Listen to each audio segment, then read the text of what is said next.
Good morning students. आज हम सब एयर चैप्टर कंटिन्यू करेंगे। तो आइए पढ़ते हैं। सबसे पहले फिजिकल प्रॉपर्टीज ऑफ ऑक्सीजन। सबसे पहले एक टेबल दिया गया है जिसमें हम अपने ऑब्जर्वेशंस लिखेंगे प्रॉपर्टीज ऑफ ऑक्सीजन गैस के बारे में।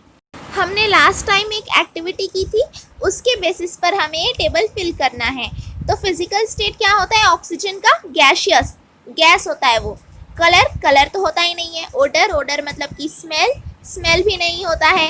Wait as compare to water, तो फिर वेट भी बहुत कम होता है, लेस होता है। और solubility in water, less soluble होता है वो वाटर में। अब हम पढ़ेंगे केमिकल प्रॉपर्टीज ऑफ ऑक्सीजन। उसके लिए यहाँ सबसे पहले एक एक्टिविटी दी गई है जिसमें हमें टेस्ट ट्यूब की ज़रूरत होगी जिसमें ऑक्सीजन भरा रहेगा। इंसेंस स्टिक मतलब कि अगरबत्ती, और मैच बॉक्स मतलब कि माचिस। हमें एक टेस्ट ट्यूब लेना है जिसमें ऑक्सीजन भरा हुआ रहेगा और उसके बाद अगरबत्ती जलाना है माचिस से।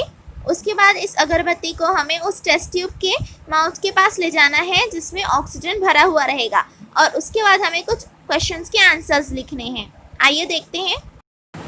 तो क्वेश्चंस है, क्या ऑक्सीजन खुद से ही बर्न हो जाता है, जल जाता है? और दूसरा क्वेश्चन है कि क्या वो इंस्टेंट स्टिक को बर्न करने में हेल्प करता है। एक बार इसमें डायग्राम भी देख लीजिए। इस डायग्राम में टेस्ट ट्यूब में ऑक्सीजन है और इंस्टेंट स्टिक को उसके पास लाया गया है। आप देखेंगे कि जब आप लाइटेड इंस्टेंट स्टिक को मतलब जलते हुए अगरबत्ती को टेस्ट ट्यूब के पास लाएंगे जिसमें ऑक्सीजन भरा होगा, वो विगरसली बर्न होगा। विगरसली मतलब कि स्ट्रांगली बर्न होगा, जलेगा, स्ट्रांगली जलेगा। इसलिए हम ये कह सकते हैं कि जो ऑक्सीजन होता है वो खुद को जलाता नहीं है, लेकिन हाँ वो जलने में मदद करता है। ऑक्सीजन जब मेटल और नॉन मेटल से कंबाइन होता है, मिलता है, तो ऑक्साइड्स बनाता है। आप जानते हैं कि जब मैग्नीशियम वायर को हम हवा में जब उसे जलाएंगे, लाइट करेंगे, तो फिर वो जलता कैसे जलता है? उसमें ब्राइट लाइट निकलता है। जब वो जलता है तो ब्राइट लाइट निकलता है और वाइट पाउडर बच जाता है। और ये जो वाइट पाउडर होता है इसे ऑक्साइड ऑफ मैग्नीशियम कहा जाता है। ये ऑक्साइड ऑफ मैग्नीशियम होता है। यहाँ पर एक फॉर्मूला दिया गया है बच्चों, 2Mg + O2 = MgO। Mg मतलब कि मैग्नीशियम, ऑक्सीजन, O2 मतलब कि ऑक्सीजन, मैग्नीशियम प्लस। जब मैग्नीशियम ऑक्सीजन के साथ मिलता है तो मैग्नीशियम ऑक्साइड बनता है। बच्चों अब हम नेक्स्ट एक्टिविटी देखेंगे, एक्टिविटी 3, जिसमें हमें एक कोल का एक पीस चाहिए होगा, छोटा स्पून चाहिए होगा, गर्म करने के लिए हीटिंग अपैरेटस चाहिए होगा, और टेस्ट ट्यूब चाहिए होगा जिसमें ऑक्सीजन भरा होगा, और लाइम वाटर चाहिए होगा मतलब कि चूना पानी चाहिए होगा। हमें कोल के एक पीस को एक छोटे से स्पून में गर्म करना है जब तक वो रेड हॉट ना हो जाए, लाल होते तक उसे गर्म करना है। उसके बाद इसे हमें टेस्ट ट्यूब के पास ले जाना है जिसमें ऑक्सीजन होगा।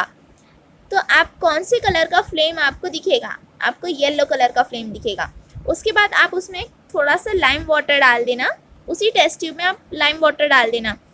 क्या लाइम वाटर मिल्की हो जाता है? मिल्की का मतलब है मिल्क जैसा। तो हाँ, लाइम वाटर मिल्की हो जाता है। C मतलब कि कार्बन, O2 मतलब कि ऑक्सीजन। कार्बन और ऑक्सीजन को मिलाएंगे तो कार्बन डाइऑक्साइड बनता है। ये सेम एक्टिविटी हम मेल्टेड सल्फर के साथ करेंगे। जब सल्फर जलता है तो ये रिएक्शन होता है। आइए देखते हैं। S मतलब कि सल्फर, O2 मतलब कि ऑक्सीजन। तो जब सल्फर और ऑक्सीजन मिलते हैं तो SO2 बनता है मतलब कि सल्फर डाइऑक्साइड बनता है। स्टूडेंट्स आइए देखते हैं यूजेस ऑफ ऑक्सीजन। ऑक्सीजन के उपयोग। सबसे पहला है रेस्पिरेशन। ऑक्सीजन का मेन यूज़ रेस्पिरेशन के लिए होता है, प्लांट्स और एनिमल्स की रेस्पिरेशन के लिए। जो लोग माउंटेन्स में क्लाइंब करते हैं मतलब कि पहाड़ पर चढ़ाई करते हैं, अंतरिक्ष में जाते हैं, पानी के अंदर स्कूबा डाइविंग करते हैं, वो ऑक्सीजन को सिलेंडर्स में कैरी करते हैं। हॉस्पिटल में भी हम अस्थमा और हार्ट पेशेंट्स देखते हैं। तो अस्थमा और हार्ट पेशेंट्स होते हैं। और न्यूबॉर्न बेबी मतलब कि नया जब बच्चा जन्मा होता है तब उन्हें ब्रीथिंग में प्रॉब्लम होती है, डिफ़िकल्टी होती है सांस लेने में, तो इसलिए उन्हें ऑक्सीजन मास्क भी दिया जाता है। नेक्स्ट है वेल्डिंग। वेल्डिंग मतलब कि जोड़ना। ऑक्सीजन और कुछ और गैसेस के मिक्सचर मतलब कि ऑक्सीजन को जब हम किसी और गैस के साथ मिलाएंगे और उनको जलाएंगे तो एक ऐसा फ्लेम मिलता है, एक ऐसा हीट फ्लेम मिलता है जिससे मेटल ऑब्जेक्ट को जोड़ा जा सकता है। तो इसी तरह ये वेल्डिंग में भी काम आता है। स्टूडेंट्स, अब हम यूजेस ऑफ नाइट्रोजन पढ़ेंगे। क्या आपने कभी सोचा है कि अगर एटमॉस्फेयर में सिर्फ ऑक्सीजन गैस ही रहा तो क्या होगा? क्या वहाँ लाइफ होगी? अगर नाइट्रोजन एटमॉस्फेयर में प्रेजेंट रहता है तो फिर वो ऑक्सीजन का एक्शन थोड़ा सा कम कर देता है, लेकिन इसके साथ ही नाइट्रोजन के कुछ यूज़फुलनेस मतलब कुछ बेनिफिट्स भी है। तो आइए देखते हैं कुछ यूजेस नाइट्रोजन के। नाइट्रोजन जो होता है वो प्लांट्स और एनिमल्स की ग्रोथ के लिए बहुत ज़रूरी होता है, और नाइट्रोजन का एक बहुत लार्ज पार्ट जो होता है वो हाइड्रोजन के साथ रिएक्ट करता है जिससे अमोनिया बनता है। इस रिएक्शन और इसी अमोनिया को बहुत सारे फर्टिलाइजर्स बनाने में यूज़ किया जाता है, जैसे कि यूरिया।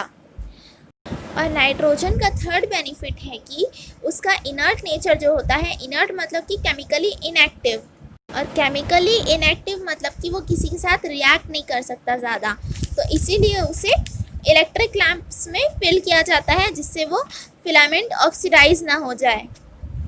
जो फूड हम स्टोर करके रखते हैं उसे फ्रेश रखने में भी नाइट्रोजन बहुत मदद करता है। जैसे जो सील्ड पैकेट होता है स्नैक्स का, जैसे कि पोटैटो चिप्स होते हैं, चाहे वो अनकुक्ड हो या फिर फ्राइड हो, उसमें भी नाइट्रोजन गैस को भरा जाता है जिससे वो ऑक्सीडाइज भी नहीं होता है, और वो जो ऑक्सीजन जो कि एयर में प्रेजेंट होता है उसके कांटेक्ट में भी नहीं आने देता है। और जो लिक्विड नाइट्रोजन होता है वो एक कूलिंग एजेंट की तरह काम करता है, मतलब कि ठंडक। तो जैसे किसी को ब्लड स्टोर करना है या फिर ऑर्गन स्टोर करना है हॉस्पिटल में ट्रांसप्लांटेशन के लिए, मतलब किसी एक का ऑर्गन दूसरे को देना है, एक का हार्ट, एक का किडनी दूसरे इंसान को देना है, तो उसके लिए नाइट्रोजन कूलिंग एजेंट की तरह काम करता है, क्योंकि इन सब ऑर्गन्स को ठंडे प्लेस में ही रखना पड़ता है। स्टूडेंट्स, यहाँ तक रीड कीजिए और समझने की कोशिश कीजिए। Thank you.